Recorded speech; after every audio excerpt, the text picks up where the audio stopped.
There's about to be a plane fly by. Let's give it a minute. I probably should have stopped the video, but I didn't. Ah.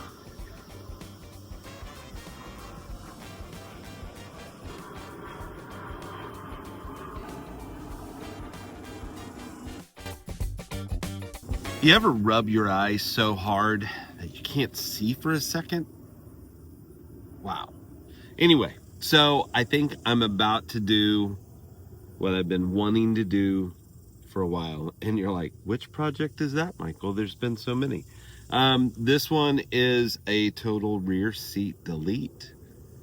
So I just moved the things from the back of the seat, either to the front of the truck or to the bed. The fridge is still back there. I think I can work around that. But I'm gonna look and see what it takes to get this undone. The other side was easy. This is the 60 portion of the 40-60 split that's in the back of the Nissan Frontier 4-door. Forgive me for how dirty my truck may be, but this is the portion of the seat that I am talking about. This would be on the passenger side of the truck. There I've got my old school blue Yeti and my Dometic fridge. But yeah, you basically just unbolt it. It just bolts right out. So, let's see what it's going to take. All right, so if you pull down on the back seat, like so, there's really nothing connecting it. You've got the seat belts, the only real concern, and it's in the mold and then down to the little seat belt retractor there. But use this. I can do this. I can't do that with one hand. There we go.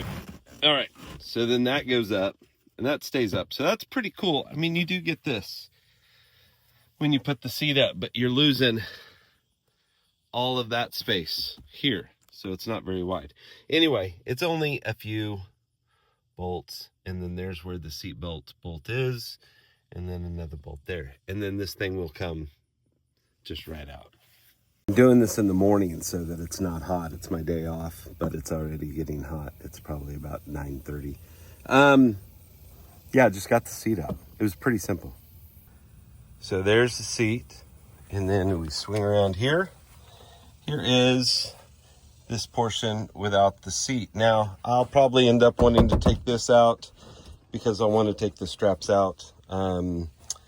Different jack setup, but like a bottle jack instead. And then the tools that I used was a 14 millimeter and just some grips. It just kind of helped. There was a rubber piece I needed to grab. And then also one of these little ratchets would be great because you can't get this into some of the places and back off the bolt and be able to get anything out because it's not enough room.